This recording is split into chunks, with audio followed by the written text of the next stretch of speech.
We all gas, no brakes, pumped up, no fakes. We spinning, we winning, we high stakes. We never miss, we all mix. Look at us dudes trying to prove. When you lose with nothing to lose. Mike, Nick, Tony, Wayne, Method Man, we bring the pain. See, I'ma confess it.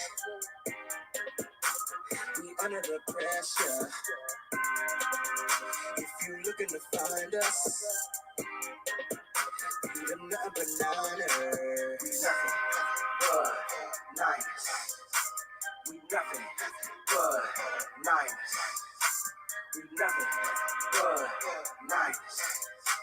We nothing but we them Niners. What's going on? It's your boy Breezy. Hey man, we are back. I got my man, Tony's gonna come in here, man. We're gonna talk to you guys today about draft picks, man. We're not gonna do a mock draft show. We're gonna talk to you guys about draft picks. I'm gonna bring Tony in and we're gonna go ahead and kick off these formalities. All right. So, Tony, what's going on, bro? What's up, Breezy? What's going on, faithful? Chilling, man. Back to work, man. It's crazy. I'm back to teaching, and the kids they got stuff. I gotta get their work out there. But I'm here we gonna bring you another number Niners draft show. Well, not draft. We're gonna talk about picks. All right. So yeah, man. I got the Ronnie Lotto on today, man. You know what I'm saying? So today we're gonna talk about offense, but let's go ahead and let me kick these formalities off real quick. Look, I'm trying to figure out I think the Facebook joint is struggling or whatever like that. I hope it's not. Seems like it is. All right. You guys hear us on Facebook. If so, man, make sure you give us a like and give us a thumbs up or all that good stuff.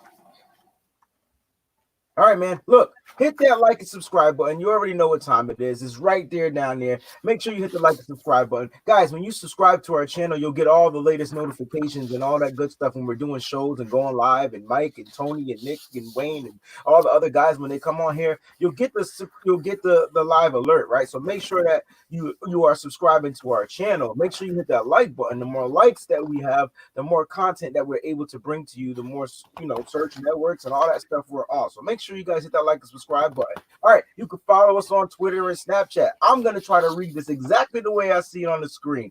At nothing but 9NERS. Our Twitter and Snapchat is at nothing but 9ERS. I think I said it right this time. I hope so. All right, make sure you follow us on Facebook and Instagram, man. That's at nothing but Niners spelled all the way out. You see, we got our website popping right now. That's www.nothingbutniners.com. You can go there and get all the latest news. We got a bunch of articles up there. I think Perry and they wrote a nice article last night. They did their first mock draft, and they got their article up there, and they broke down the draft picks and stuff like that. So make sure you guys go to our website at www.nothingbutniners.com.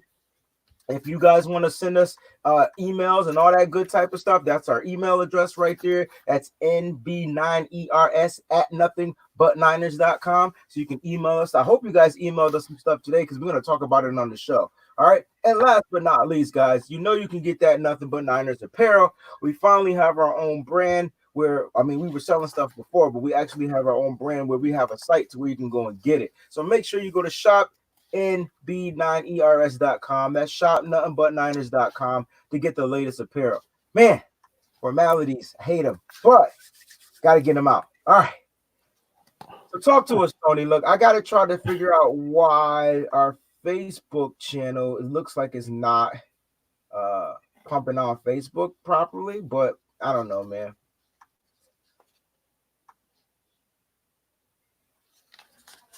What's wrong? It's not connected? Yeah, saying something about the connection, but we're going to go ahead and keep it going. It says we're having trouble streaming to Facebook. This may be an issue on their end and not our end, so we'll just go ahead and keep it rocking. What's going on out there, man? How y'all doing, man? What's going on? Look, we already got some stuff, but before we get to the show, let's go ahead and kick off that breaking news, right? Because Jeff Wilson Jr. signed his tender today. All right. Now, I'm not sure how much it was for as of right now. Tony might have that information. I don't think the numbers were released, but he is coming back, and he is going to be another running back in that running back room. How do you guys feel about that? How do you feel about that, Tony? I like it. It's 1 year, 750K. They brought him back as an EFA. Earn restricted free agent. Yeah, Mm-hmm. I always get that screwed up, but It's whatever. hard to say. Yeah, I like it. I like it that they brought him back. He played in some pretty big times for this offense. He got time in the Super Bowl over Breida. So it's going to be interesting. Maybe you might see if we move on from Breida, he's going to get a significant role. Yeah. I see my man Kenny. He said he likes it, yo. Yeah, look, it's definitely a good addition to the running back room. And, it might be really cool for him to have a bigger role depending on what they tend to do with Breida. I still think that going in this draft, they still find a running back that they try to pick up in the draft, maybe later on in the draft. But I think Jeff Wilson Jr. has earned some type of stripe, maybe a stripe with the 49ers. You know what I'm saying? When his number was called, the boy came in. At the beginning of the season, we called him Goal Line Jeff, right? He would come on the goal line and bam, right up the middle and get those touchdowns.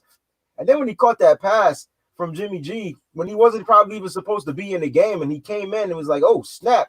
And the pass was like, remember, it was like behind him like a little bit.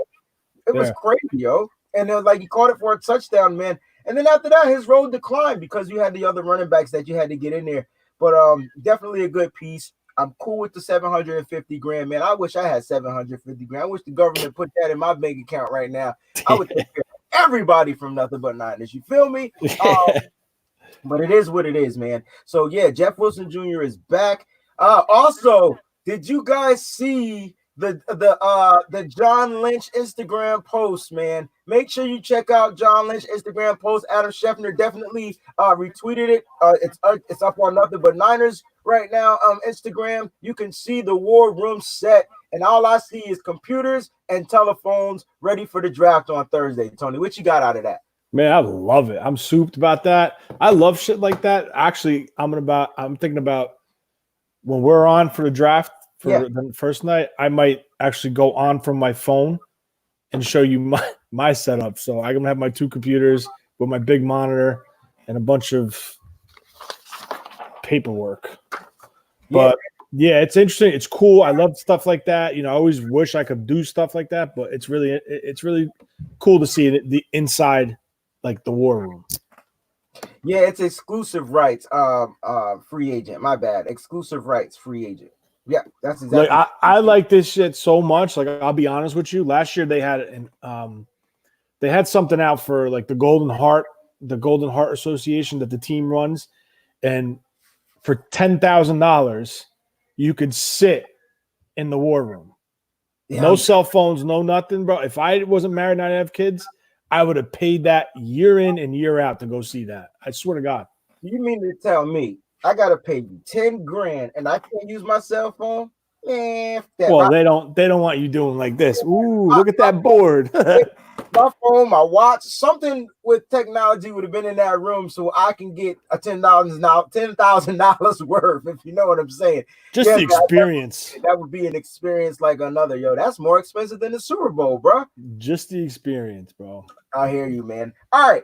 Look, guys, we're going to bring you a crazy type show, man. We won't be here before you long. I promise you, 2:30 we'll probably be signing off. Definitely an hour show. What Tony and I want to do is we want to break down the offense. And we know that we want to address the 49ers needs on the offensive side of the ball. So that's why today's show is called Offense Analysis, right? We want to break down the different positions that the 49ers need the most. Of course, they could draft a quarterback. Of course, they could draft a running back. Of course, they can draft any of those positions. But what do we feel, or what do you feel they need the most? Then we're going to talk about like our favorites in that position that aren't the favorites in the draft. All right. So we're not going to, you got your top tier guys. You guys already know about, the top 3 wide receivers, the top 3 offensive linemen, the top 3 tight ends, all that type of stuff. We're going to give you our tiers and break it down in that type of way. Because remember, the 49ers only have 7 picks. They got 2 in the first, and then they don't pick again to the 5th round. So they did decide, you did see before the War Room tweet, Adam Schefter tweeted out that the 49ers are entertaining trades for the 13th and the 31st pick. That came out early as hell, too. It came out butt crack of dawn, and they definitely want to acquire multiple picks because they feel like they have multiple needs they want to address. So that, my friends, is what Tony and I have been saying this whole time. But if we go 13, we know where are we gonna go? Like, we going receiver, we going line. Like, where do we want to go if we have to go 13? Because we need a team, Tony, to trade with us. They can be like, nah. Of course. And believe me, there's going to be I think this draft is going to be very active. Because the problem here is this draft is it's you have your top tier players, like your top 3 wide receivers. You have your Judys, your Lamb, and your Ruggs. But still, you can get a very, very good productive wide receiver in the bottom of round 1, in round 2, in round 3. Like, you can get starters that deep. I'm not saying they're going to be as good as your first round guys, but you still can pluck a wide receiver to come out and contribute to your team. And the same thing goes for other positions. Like, I think this tight end class is pretty decent. I think the cornerback class is pretty decent.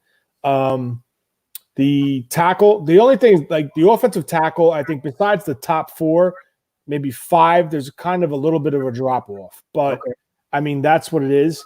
And we're basically going to bring you today with the assumption that Joe Staley is returning to the 49ers.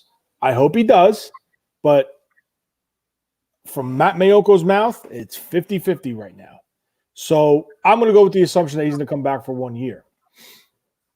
Yeah, man. I think Joe comes back, and I think we'll be fine with Joe for 1 more year. But that does not mean that they won't address the offensive line in the draft. I still think that they definitely will in the draft. And I'm gonna just be honest. I believe one of the main reasons why they are looking to trade either the 13th or the 31st pick is because they want to address the offensive tackle early in the draft. All right. I believe that's where they're trying to go. And, you know, we had Grant Cohn on here yesterday, and he said that he feels the 49ers are going to start off with the trenches because those are the safe picks. Yeah. You know what I'm saying? Like, those are the picks where, you know, whether they right or wrong, it's okay. And we kind of do better drafting later on in the drafting skill positions like tight ends and wide receivers, right? At least that's what your track record says. Yeah, well, I'll tell you this right off the bat. If this team stays at 13 and takes a tackle, Joe Staley's not coming back next year. Correct. Because if you go off of history of this regime, they went out and drafted McGlinchey. He was traded on day 2. Trent Brown was traded on day 2. Correct. So if you see him make a bold move like that, a corresponding move is in the wings. So listen, this could be a ploy. Joe Staley could have told them that he retired, but they're asking to keep it quiet so it doesn't mess up their philosophy with the draft. Because right now, everyone thinks the Niners are taking a wide receiver. I think they do need to take a wide receiver because they do need to replace the role of Emmanuel Sanders played. But, I mean, if they know, obviously we don't know, but if they know that Joe Staley's not coming back, they could trade. And then there's a couple guys in the lower that I think are good, that have very good potential, that are good fits. But, I mean, overall talent, the top 4 or 5, those guys are good. Those are plug and play players. Blah. Plug-play player. So, with you saying that might be a good segue into the trench guys, man. You want to start with the offensive line guys? Sure, we could start with the offensive line guys. This is no specific order that I'm giving into you. Well, I kind of have to do in specific order. I'll do it in tier order. How about that? So the way I wanted to do it, or the way I kind of had it break down, and I love your tier idea. I didn't break mine into tiers, but I kind of like took 2 tackles, 2 guards, and 2 centers. Like I kind of said these would be like these would be the guys I think that the 49ers would go after. I didn't really go into like the 6th or 7th round tackles or whatever like we do if we're drafting, right? I just wanted to stay at the top of where I think the 49ers may draft those picks. So you go ahead and name yours. I'm sure I got some of the same guys on my list, and we'll go ahead and talk about them. Yeah, so I'll name you the guys potentially for 13, and then I'll name a group potentially for 31. So start with 13s, and I'll go with 30s, and then 31s, and then 31s. Okay. So for 13, the team has a very strong connection with Iowa, and they love versatility. So that brings up Travis Wirfs. Even though he was a right tackle at Iowa, okay, his athleticism and ability and style of play could allow him to transition to the left side. Great feet, powerful punch. He mirrors well. Now, we all know how much they love their versatility. This guy could come in, if Joe Staley comes back, he could come in and play right guard for the Niners in year one. Oh, yeah. Until Joe Staley decides to move on. Oh, yeah. So that would be one guy. My opinion, the best true, and when I say true, the best true left tackle is Andrew Thomas from Georgia. Okay. All right. That's who I think. He's 6'5", 315. He's got great feet. His pass pro is good. His run game is good. But the only thing on him is he played in a mainly power run inside zone offense. It's a little bit different when you go to an outside zone. He's the best run lineman in the draft. He's the best run blocking lineman, yes.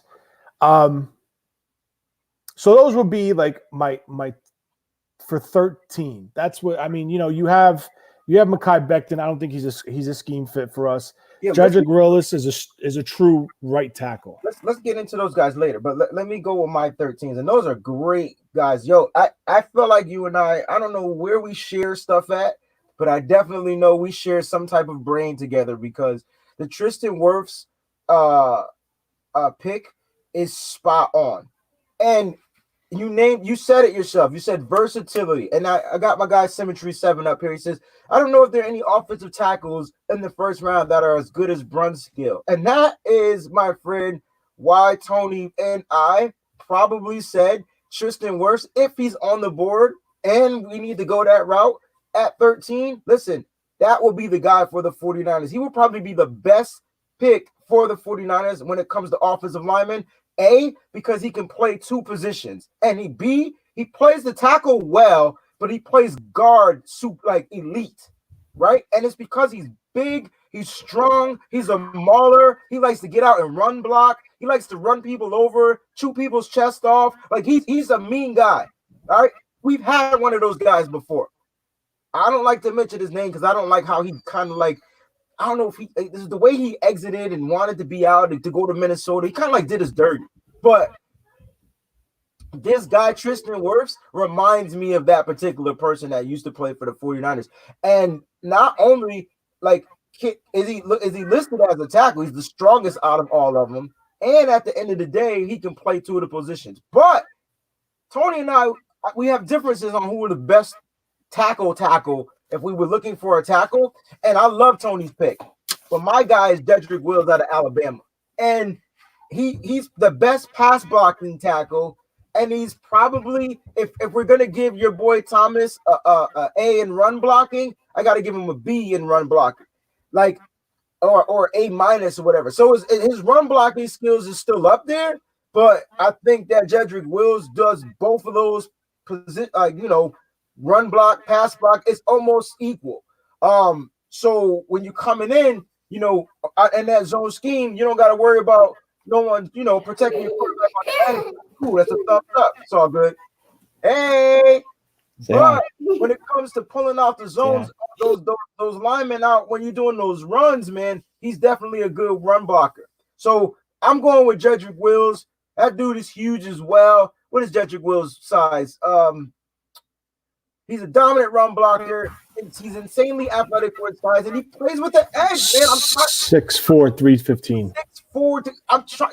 I want those edge players, man. I'm tired of just soft giants, man. I want some meanness back into this team, yo. Let the meanness start in and let the rest of the guys have fun. That's how I'm looking at it. All right, that's how I'm looking at it. So those are our top tier linemen, Yeah, but listen, I like. It's not that I don't like Wills from Alabama. I just feel he's a right tackle. He played right, and it's not a knock against him. Maybe he does have the talent to switch over and have that versatility, but I've just seen him as a right tackle. Like all the tape is right tackle. Well, I kind of want to see. I kind of want to see with you saying that. I kind of want to see McGlinchey back at left tackle. Well, yeah, I mean that's above our pay grade. But I mean yeah, no, I know what you're saying. that's where he was drafted, you know, Yeah. and you can explain to the people like it's not easy to switch Well, sides. it's very It's very difficult. Your footwork is the for a opposite. tackle, it's difficult. A Okay. guard is a lot more easier, but for a tackle, it's different. No, I definitely hear you, bro. Now going into my second tier, and I'm probably I don't even think I have like a tier 3, but like going into my second tier, I like the kid out of Houston, man. What's his name? Josh Jones. Mhm. He's I- very athletic. Yeah, like you notice how I'm going with these athletic guys, man. It's just something about being able to move, being able to pass block, being able to do those things, you know, simultaneously because of the type of offense that we run. And you know the one thing we forgot, like all the guys we're naming, they're pretty daggone smart. Yeah. Like, you know, you're not going to get your false start. I mean, you're going to get false starts, but it's not going to be crazy penalized, like, you know, things like that. But if I had to go with a second tier tackle, I'm definitely going with my man Josh Jones out of Houston. No, he's definitely a great choice. I have no objection against that. But the only thing I would say with him is the level of competition. But Yeah. talent wise, he's good. So let me ask you this, right? And let me know if this is, you know, but we always bring up the level of competition, and it's fair. It's super fair, right? It's super fair. But who the hell did Joe Staley play against at Eastern Michigan, wherever he came from? Because it wasn't Central Michigan. Yeah, no, I understand what you're saying. I understand. So it's just like, you know, I get it. You want guys to play the best of the best, but it's not fortunate where they go to school. You know what I mean? Like it's about where they go, where they dominate. When they come to the NFL, can they make the transition to get better, to gain, you know, become stronger, all those different types of things, yo. And I think, go ahead. It's good that you brought that up because the problem here is like Joe Staley dominated at Central Michigan. Absolutely. Okay. The difference with Joe Staley and Josh Jones is Josh Jones did not dominate. Okay. And I'll bring up another guy.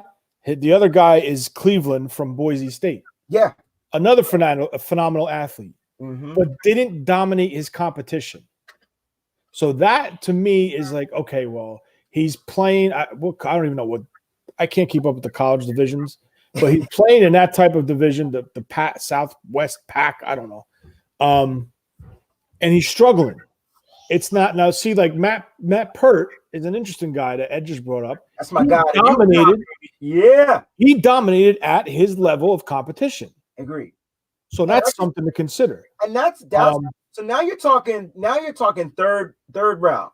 You know, correct. You know, This is the third round tackle, and this is probably one of the reasons why they want to draft, because this is probably someone that they feel they can get. You know, in the third round, we're not saying that they're going to draft the tackle guys at 13. We're saying at 13, if they drafted a tackle, this is probably who they should go with.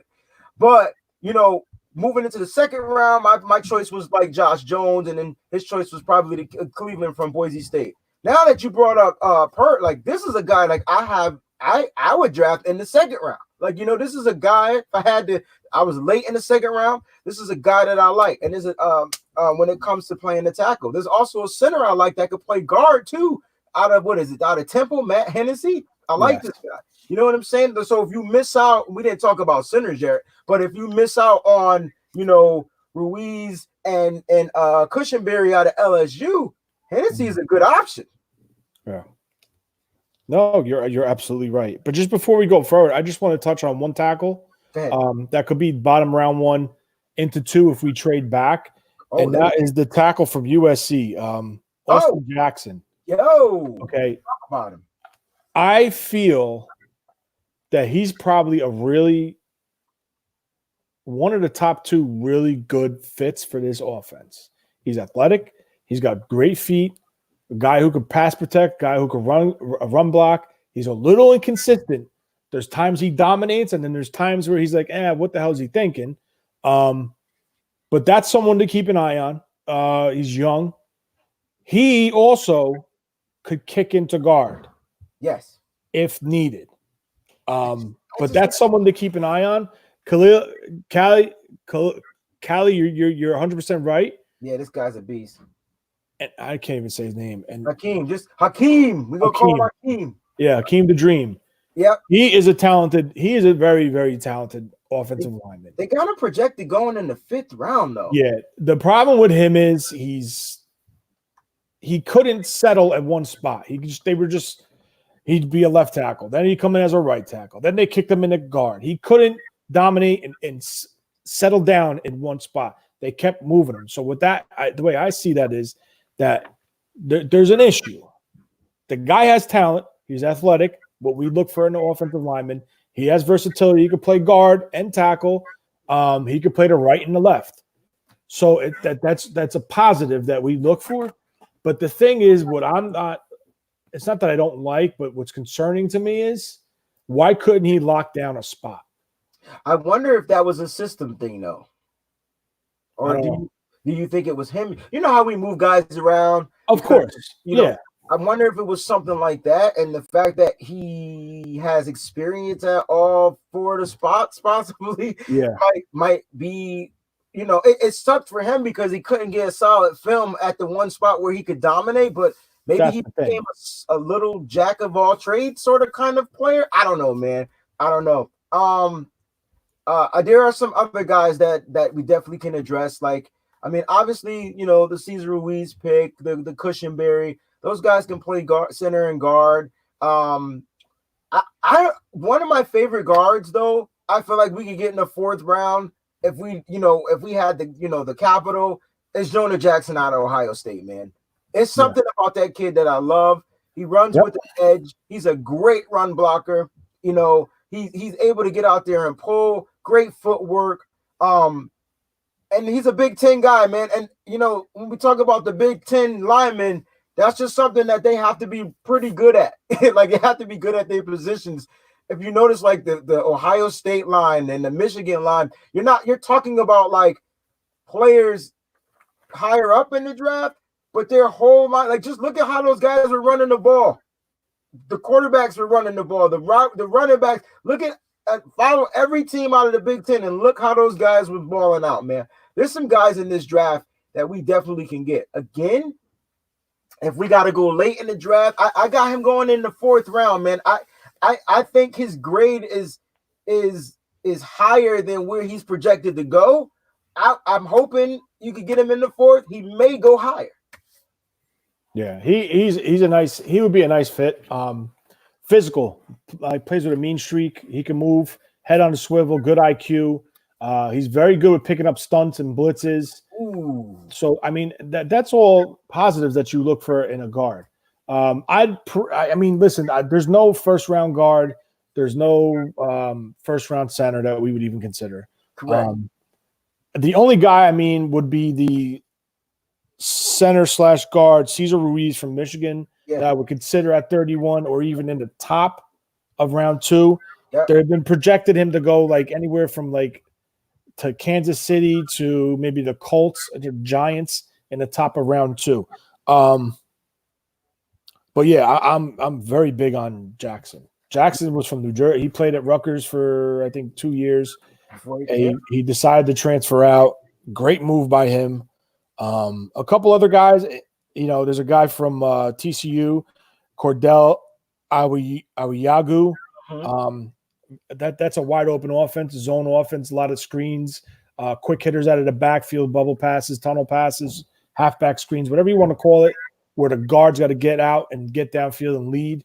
That's great for our offense. As far as testing wise, I think Cordell in the 10-yard split was a 1.80, and Jackson was a 1.79. And you're looking at guys like 1.88, 1.84. There's a couple 1.78s. There's one 1.73, but those are smaller guys. My main thing is if you have an explosion in the first 10 yards of a 1.79, that means you fly off the ball. Correct. You're exploding off the ball. That's what you want to see in your guards and your centers and your tackles and your run game. So that's a bright spot for me. That's stuff what I look for.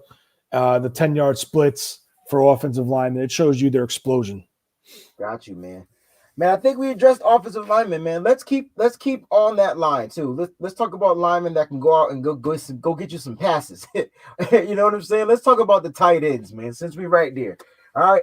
So, all right. Now the tight ends, it's really hard because I don't have any tight ends going in the first round. I don't have, for me, I don't have any tight ends graded to go in the first round. There are favorites that I feel like will fit this system best. And I think you and I agree on who we will want to see in the 49ers uniform. So let's talk a little bit about that kid out of Washington, man. Let's talk about Hunter Bryant.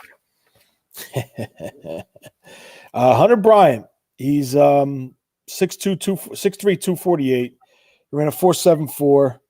40. His three cone was 7.08. His short shuttle is 4.46. Decent numbers, shows that he's explosive. He was Jacob Eason's security blanket at Washington. He can line up outside. He can line up in the slot. He can motion out of the backfield. He could be an H-back. He could do everything. He's your true quintessential move tight end. He's not your inline tight end. He's your move tight end. But I will tell you this, and just to get away from these prospects for 1 minute, there is rumors that the 49ers reached out for Evan Ingram from the Giants. Yeah, man. And let me tell you something. Yeah. If that kid can stay healthy and we have an opportunity, fair compensation-wise, to bring him into this offense, watch out. Yeah. Because you're talking about a 6'4", 6'5", 235-pound tight end with 4.4 speed. Yeah. Yeah. You took it right out of my mouth. Now, you want to talk about matchup nightmares? Like, this kid comes here, Kyle's going to be salivating. But that's free agent. That's trading, so we're not going to get it. I just had to say that because I saw that and my eyes lit up. The rumors are out there, bro. And I know. So there's a lot of stuff flying. It's really exciting. I love it. And you got Trey Burton as well being rumored to be correct. Traded. So, like, but Trey's coming off a hip surgery or something like that. Hip surgery, and Ingram's actually coming off of a foot injury. Yeah. So the question is, like, this will help the 49ers in bargaining with the trade, right? Because of the injuries. Correct. And it might be something that they try to do. You know what I'm saying? Yeah. Hey, can you imagine a Jimmy Graham type tight end with a George Kittle? Like that's what we'll be getting. We'll be getting a Jimmy Graham 2.0 and having a George Kittle one of a kind. Like that. You talk about a 1-2 punch. Wow. Oh my gosh. So Hunter Bryant from Washington, I like him. I spoke my mind on him. Before you go, though, I just want to throw one other name in there. Yeah. It is Harrison Bryant from FAU. FAU, bro. That's what I was going to bring up. Now, this kid,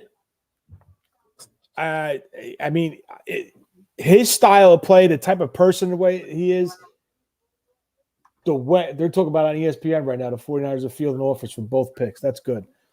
The type of person that how he's wired, he kind of reminds me of George Kittle. High intensity, go nuts, celebrate, high-fiving people. He will run it. He looks for contact rather than shy away from it. He could inline block where Bryant is more of a flex tight end where he could actually line up on a line of scrimmage. So those are my two guys, and he actually timed pretty damn well. I mean, he's like a 4.37 in the short shuttle. So that shows you he's got good footwork and fast feet. So those are my two just right off the bat. I know you want to do your two, and there's another guy later on. Hey, man, I got a guy, okay, out of a small school, all right? His initials are AT. The school he went to is called Dayton, okay? And this guy almost had he had close to 1,000 yards. He had 14 touchdowns. All right. His name is Adam Troutman. Okay. And he, it's unfortunate he played at a school called Dayton where it was just like a small school, whatever. But he, Tony earlier on the show said, look, if you go to a small school, you have to do what? Dominate. And he literally dominated. All right. I like this kid. He's another route runner. He doesn't have the same explosiveness as George Kittle, but he can get you some yak. Like, you get what I'm saying? What is his let me see what his height is. Woo, this kid is 6'5", y'all. 255. Yo, can you imagine having him down at the red zone, in the red zone? 6'5", 255, doesn't Big shy away target. from contact. Like that is huge. I got Adam Troutman as one of my prospects. And where's my guy out of Missouri, yo? Albert Okowigabu. I can't say his name, but I'm gonna call him AO. All right. This is another kid that I like, man. 6'6". Notice how I'm going with the taller tight end packages because like you want the compliment, okay, to George Kittle, right? You don't want to bring in another George Kittle type guy. You want somebody that can give you some of those things. Now his stats aren't super high, does have 6 TDs, 26 receptions, 306 yards. He's not your yard guy, right? But he has good eye-hand coordination. He has good speed, and he's dangerous up the seam. All right, I mean, I'm just saying, like, if you got Kittle in blocking and you got this guy sneaking around going down the seam, it could be a problem in that 12 personnel. So those are a couple of guys that I think that the 49ers might look at early or in the rounds. And then, Tony, who are your later tight end draft picks prospects? Well, one guy I got 4 guys that are probably going to be in the range of 5, 6, 7 to priority free agent. I'll just name them off real quick, just the names. I'm not going to break down each individual one. Dalton Keene from Virginia Tech, that would be one guy. Charlie Warner from Georgia is a very underrated tight end. Very. And like I've seen highlights with him, but Stephen Sullivan from LSU had a great Senior Bowl week. Absolutely. Thaddeus Moss has the bloodlines. Coming off another foot injury, had surgery. Don't know where he is right now in his recovery. So it's going to be interesting. He could probably, trickle out 7 round to probably a priority free agent. So it's going to be interesting because with the COVID going on, there's no visits. These team doctors can't get their hands on the players for physical to see where they're at in their recovery, to see, whatever the situation, what they're looking for to make themselves feel better about investing a pick to secure him. Yeah, man. Look, I'm a Thaddeus Moss guy. Look, he's not just the bloodline. I mean, he's the son of Hall of Fame Randy Moss, and we always give, some guys, so their offsprings, we give them chances. So why not give this guy a chance? Wait a minute. Is this breaking news for real? Breaking news, Rob reported that Tart, Quan, Ford, and Goodwin are all on the trade block. Oh, snap. Let me see if this is true. Well, I love this shit, bro. This is it. I love this time of the year. I don't believe that, though. Come on. That's crazy. I did hear. I'm telling you all right now, if that's from Mike Lombardi's mouth, throw it out the window. I don't know if that's from Mark. They said it's from Rob Loader, so I gotta go check. Yeah, it is. Time out for our Twitter. You said it's from Mike Lombardi, bro. I just got it in my DMs. It's in the DMs? They're talking about the league. The league 49ers want to clean up some cap issues and have made D Ford and Quan Alexander along with Goodwin and Tart available for trade. Oh my gosh. How do you feel about that? What does this do for the draft if this actually happens? Shout out to Nine and Wire for posting this here in the chat too as well. Guys, how do you feel about that? You know what I'm saying? Like, I know this is our, we're talking prospects, but hey, we might have to add some new prospects to this team. Am I correct? Because I'm not sure they're going to get players back in these trades, right? They're probably going to try to get some type of draft compensations and draft picks. But it's crazy. My man Dre says, I guess he's saying Super Bowl window has closed if they trade Quan Tarski. This team is effed up. Dre, are they really though? I mean, like let's think about that. Let's look at that. What if they feel what's our guy name? Dre Day. What if they feel Dre is able to play the spot that Quan was able to play? He's fast, right? He tackles, he's able to cover. What if they feel that's the guy they want to go with and they draft another linebacker in the draft? I don't know what the heck is going on. As far as Goodwin, we all saw that coming. And as far as D Ford, I mean, many of you guys wanted him gone. I don't know why, but many of you did. But if they do, they go on defensive end. And you know what that means, Dre? Dre, you watching this show? I know you watching this show because I'm sorry, Tony, for yelling. Dre, No. what that means? That means I don't know how to take this. Defensive end Marlon Davidson may be in the plans, bro. I'm sorry just to bring that up. Man, I don't know. I don't know how to take this right now. I know, because none of us have seen this coming. Oh, we didn't talk about Tart. And as far as Tart, I told you the 49ers are looking at safeties, bro. You gotta hold on. You just gotta look at something right now. All right, all those players that they just rattled off as potentially on the block. Yeah. Tart's a free agent next year. Correct. Ford, Quan. Money. Yep. Saving money. Both have opt-outs next year. Correct. Who's the last guy? Goodwin. Well, yeah, whatever.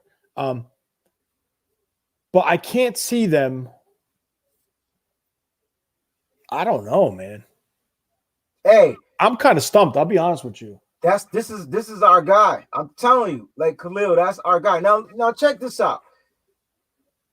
I told you this draft has some special pieces. My only concern is you bringing all these young pieces. It's not starting over, but like, how do you get these pieces to be untuned with what you got going on? We all saw the importance of D Ford just coming back for those last few games and his effect that he had on teams in the playoffs. No, he wasn't an effect in the Super Bowl, but we didn't see what you call it. I mean, in the first half, Pat Mahomes couldn't throw for anything. So he was effective, whether he was getting sacks or not. Like, losing D Ford might be a huge thing, but the 49ers are looking to save some money on their cap. So this is interesting.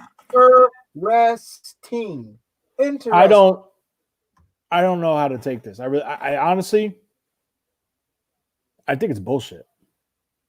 I really do. I think it's just it's draft time. There's rumors that the Kansas City Chiefs are trying to trade up to get Ruggs. Like, where are you playing them? I mean, they like fast guys, Tony. They got if they get Ruggs and Harmon and whatever. I mean, look, teams will do whatever they can to keep their runs going, man. That's what it's coming down to. My thing is, I think this is just part of the process as the draft approaches. There's smoke everywhere. And I know sometimes people say, well, there's smoke, there's fire. There's smoke everywhere. Bob, that's a good point. D4 had a chance this offseason to get surgery, and he didn't. Maybe the team – we can't knock the guy for going the healthy way, right? No, yeah, but maybe the team wanted him to get surgery, and he didn't want to. I'm not saying he's wrong. I don't know what I'm saying. I'm just saying that is a valid point because it could be something there. But I honestly think D4 is not going nowhere. That's my opinion. I agree. D4's not going nowhere. I think when guys go on the trade block, they're going to entertain offers, but I don't think he's going anywhere. I think Goodwin can move on. And I think Goodwin will move on. I think someone will give the Niners either a 2021 pick or a late round 2020 pick, which is fine. Quan Alexander, I can't see. Because right now, I mean, we added Joe Walker in free agency from Arizona. Who is a sure enough tackler, bro. He is, but he doesn't offer you the speed. He doesn't have the speed and the ability to cover a lot of ground fast. Let me ask you this question. Let me throw this curveball at you. You put Joe in the middle. You put Warner on the out. You put Dre on that side and Warner on the other on the Mike side. I mean the Sam side. Not happening. No way. So I mean, I can tell you this: Warner didn't come in playing Mike linebacker. Yeah, he did. No, he didn't. They gave him the green dot his rookie year. That's the Mike linebacker. I thought because Bowman was hurt. No, you're right. That's like saying to everybody, let's take Jimmy and put him as a slot wide receiver. You don't take the quarterback you know what I'm saying? You're right. He's the heart and soul of that defense. They'd be stupid to move him. No, I got you. So there's some guys in this draft at linebacker that we have not addressed. That was not one of the, just like we didn't talk about running backs. Listen, man, we're going to keep the show going because we got about 16 minutes to talk about. Let's just go straight to the wide receivers, man. Let's go to the wide receivers. Yeah, we'll just end it there. We'll close the show up. talking about the rest of this stuff. But let's finish off with the wide receivers, yo. All right. So the wide receivers, we added Travis Benjamin to the group in free agency on a 1-year deal. I think it was 1.5 or 2.5 million. Mike Andrews wants to be phoned in. Can we phone him in or no? I'm not phoning in Mike, because who is Mike? No, I'm just playing. I'd like to phone a friend. You gonna phone a friend? All right, phone a friend. I don't know how to do that shit, bro. Here, I got you. Let's get a phone a friend in. But while we're phoning a friend in, we all could agree that the top 3 wide receivers are Jeudy, Lamb, Ruggs. Judy's the most polished overall wide receiver. Lamb is very polished is a polished wide receiver, not as polished as Jeudy because of the offense that he played in. And I don't think they understand that. I don't think they understand what that means. And I'm tired of trying to explain it. And they love when you explain stuff. So explain the polishing. okay. Because when I say polishing, it's being the most polished wide receiver, meaning he is a plug-and-play player. From day one, he's going to come in and he's going to make an impact. There he is. I phoned a friend. Now he ain't saying none. he muted himself. Can you guys hear me? Yeah, come on. I phoned a friend. What's up, buddy? Bro, I know you saw it because you sent it to me. Did y'all see that Mike Lombardi tweet? Yeah, I got into my DMs. Did you guys discuss it on here?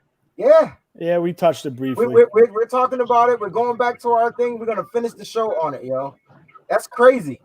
Oh, okay. All right. I'm gonna let y'all do your thing then. That is No, okay. Wait, hold All right. on. Before you go, what's your thought of it? Yeah, what's your thought on it? We touched it. What you got? That's wild. I don't even know. All right, so, That is wild. How? out of the 4 people, which one of those you don't want to lose in the trade? D Ford. Okay, so we're all in agreement on that. But a lot of people want Quan. Something ain't right about this list. It was Quan. Something ain't right about this list. It was D Ford. Well, there's a lot. It was Jaquiski Tartt, and it was Marquise Goodwin. The only one I saw coming was Goodwin. Like the only one we felt like we knew about over time after time was Goodwin.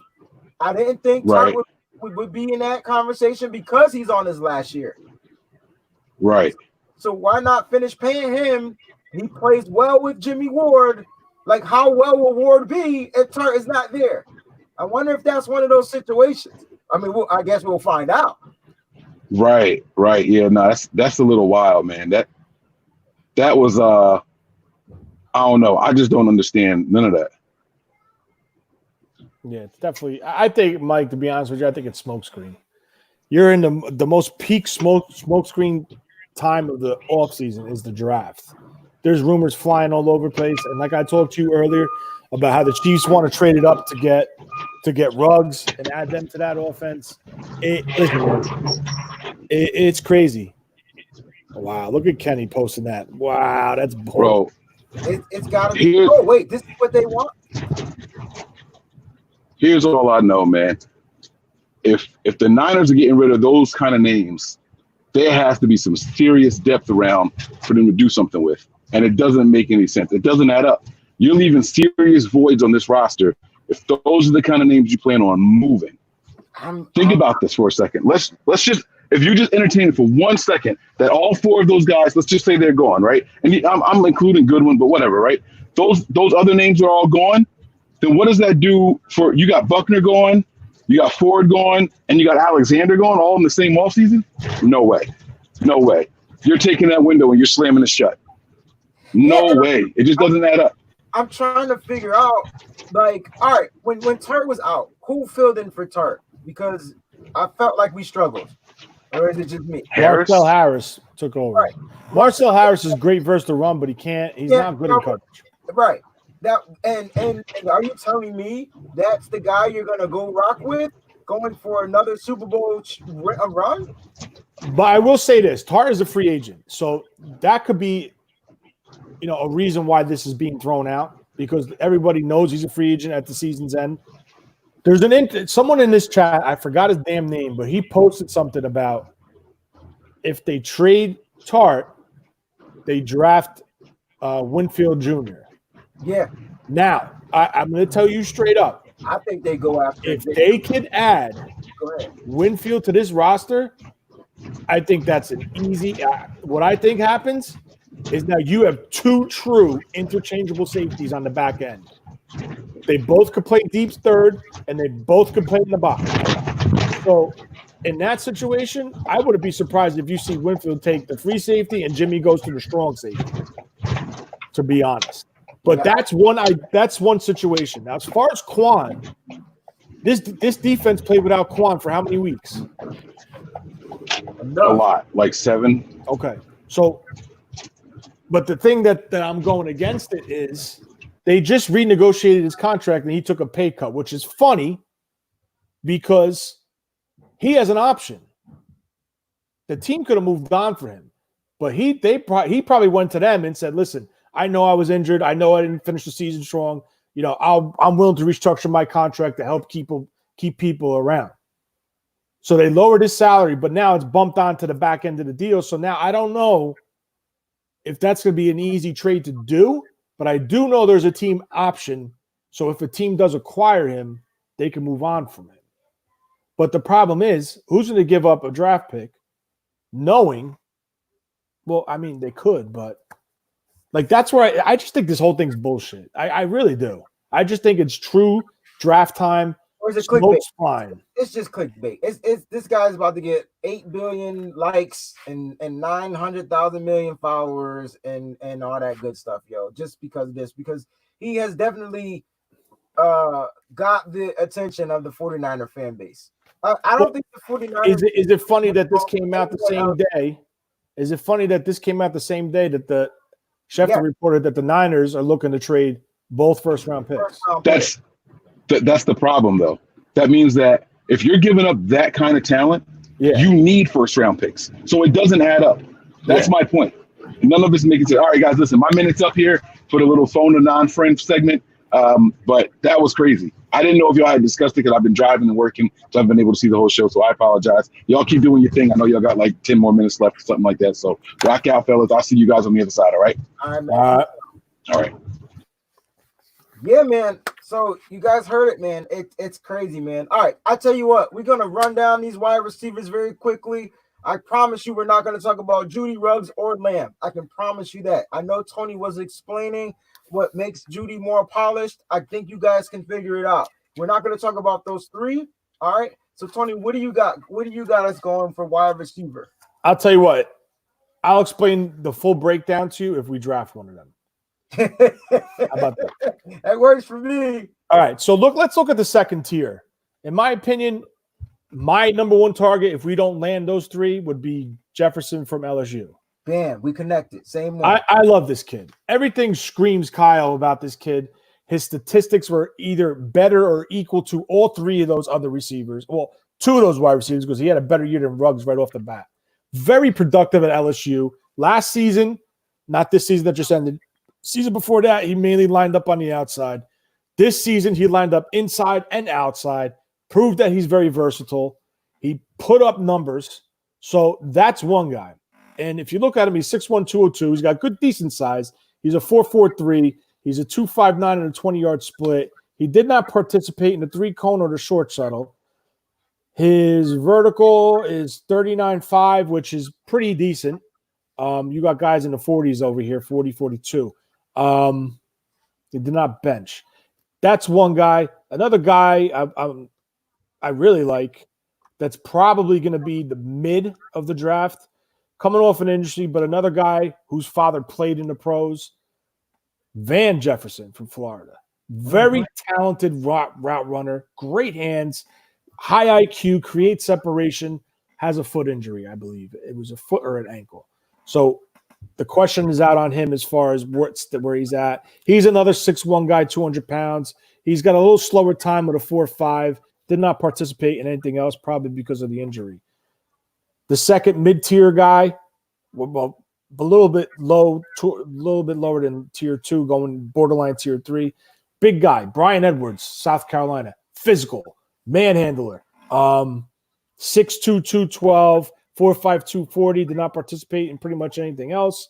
Listen, man, you know the Niners saw him because they were scouting Deebo Samuel. So they know something about this kid. You never know. Maybe Brandon Edwards was the reason why they found Deebo Samuel. You don't know. I'm not saying it. Yep. But that's a talented guy. Later in the draft, I got Quandre Davis from Texas A&M. He's a 6'1", 202. 4'5" guy. No other stats done at the Underwear Olympics. And my opinion, probably the best athletic wide receiver in this draft. And I'm probably going to get my head hung for saying this. His name is Quez Watkins from Southern Mississippi. He's 6 foot, 195. He's a 4.35 40. His 20-yard split is a 2.48. His cone, 3-cone, is 7.28. Split shuttle, a 4.36. Fast. Very fast, very athletic, and very very explosive feet. I didn't watch any games with him. Watched him on YouTube. The guy created separation. Oh, yeah. Wayne, go ahead. You're up. I'll stop All right, man. I know you guys know like one of my favorites, but Tony and I definitely went with Justin Jefferson. That would probably be the guy that I'm trying to get if I couldn't land those top three. Not because I would settle. I'm gonna go out here and I'm gonna say this, and you guys are probably you ain't gonna hang my head, but you're probably gonna cuss me out. You know what I'm saying? I would draft Justin Jefferson over Henry Ruggs. That's me. I know a lot of you guys feel Justin Jefferson just as a slot receiver. That's not all he does. He can play inside and outside like that. Like he's a Swiss Army. I won't say he's a Swiss Army knife like a Deebo Samuel, but he could be a different type of Swiss Army blade. They make different types of blades, and this guy can beat you on a deep vertical route. He can. And he what did he run? A 4.44, 4.43 or something? Who's that, Wayne? Justin Jefferson, 4.43, right? 4.43. Yes. You guys remember Greg Jennings? That's his player comp. Like he reminds me. He plays like a Greg Jennings. He'll get stronger. He's gritty and things like that. I like Henry Ruggs. I just don't know, man, if I feel like he would be able to cover the wide receiver position in all the dimensions that Kyle Shanahan would like. All right. So that's why I think I like the Justin Jefferson. That's why I would choose Justin Jefferson over Henry Ruggs. But don't get it twisted. Henry Ruggs' speed is motherfucking world class. I just feel like if that's all he can bring on a pro level, I don't want to go down that route again. Like, you get what I'm saying? I don't want it just to be the speed route. I know he's done more in college, but now we're talking pro, and I don't know. Definitely great hands, not knocking them, but I'm just saying I think there's a reason why I like, and I'm not saying Ruggs can't play all over. There's just a reason why. There's something I like about Justin Jefferson. All right, now, with that being said, I got some other guys, man. A lot of you guys like the kid out of USC. What's his name? Mike Pittman. Yeah, I'm not a big Mike Pittman fan. Honestly, if T. Higgins is there, I'm taking T. Higgins over Pittman. Okay, so I know he didn't run the 40. I get it, but this kid is a monster. His body frame is what I like. All right, he can catch. You know what I'm saying? He's not your explosive guy. I'm not saying Pittman's not a beast. I think Pittman may run better routes than T. Higgins. I just like T. Higgins over Pittman. All right. There's a guy. I'm going with players that you guys probably won't ever pick. All right. So, guy out of Michigan. And I know I'm not picking him because he's a homer. He had the best jump, the high jump or whatever you want to call it. 44.5. That was the highest out of all of them. Listen, Donovan Peoples-Jones is a sleeper. And the reason why he's a sleeper is he catches the balls that are thrown to him. He has a great catch radius. But the issue with Donovan Peoples-Jones, I will say it, and I've been saying it, is he just didn't get to see the same type of production. You always hear like these receivers don't get the ball, blah, blah, blah, their quarterback play, whatever. He was one of those guys. But when his number was called upon, he did two things. He found the end zone. First, he caught the passes, and he would find the end zone. So I like Donovan Peoples-Jones. All right. 4.4 guy. I believe he ran a 4.48, closer to the 4.5. His comp is Hakeem Nicks or whatever. You guys know Hakeem Nicks balled out with the Giants at one point. I like Chase. I like Brian Edwards, bro. It's funny that you mentioned it would be crazy if they were scouting. They went to go see Brian Edwards and they found Deebo Samuel. Like, that would be crazy, right? Like, Crazy. Brian Edwards is a big body guy. All my guys are the shortest guy on my list is 6'1". That's Justin Jefferson. All right. Brian Edwards, 6'3", 212. Dude is a problem, yo. I know he's coming off the injury. I understand that. I don't think it's going to phase him. I'll tell you what, because he's out of South Carolina and he's a tough guy. All right, he's a tough guy. And there's a guy I like out of Notre Dame, man. You know, it's hard to pass on this guy, but God, when they threw him the ball in the red zone, he made sure that he came down with those balls and those passes and scored touchdowns. And that's our boy Chase Claypool, man. I don't know how we can pass up on a Chase Claypool if we have the option to draft them and we need a wide receiver later on if the 49ers decide to go wide receiver in rounds 2, round 3, such and such and such. I know we don't have those picks, but if they're talking about trading in the 31st pick, I'm sure they can get they're going to get a second round pick, right? The early second, and they'll probably be able to get a fourth out of it or a third, or depending on what else they might want to give up. But I think Chase Claypool will be a great addition. I know what we have on the team. Tony knows what we have on the team. But honestly, let's be honest. Yeah, Shenault fell. He fell due to injury. It's unfortunate, man. I just don't think he has the body. I'm not trying to downplay Laviska Shenault. I just don't think he has the frame to stay healthy in the NFL, man. I wouldn't draft him. I would let somebody. To me, he's a saint. He's a guy.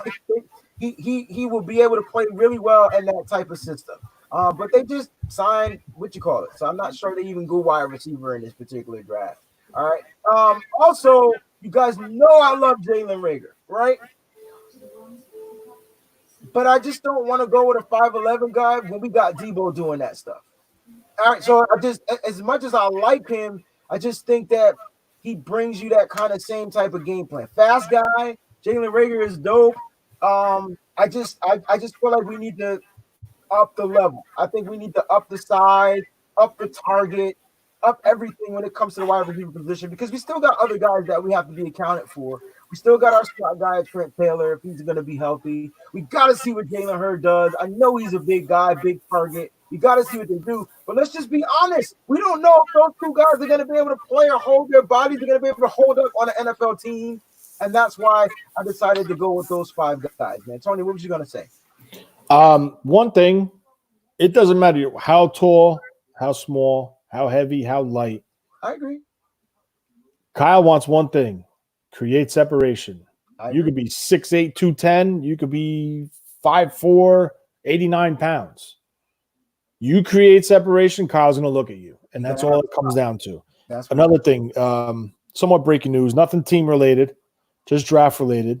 Diana Rossini from ESPN. Great follow if you guys aren't following her. She's very informative. She gets stuff out fast. She interacts with the fans.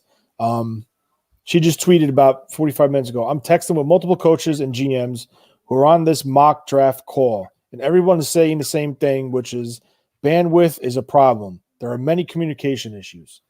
This draft is going to be very interesting. What'd I say?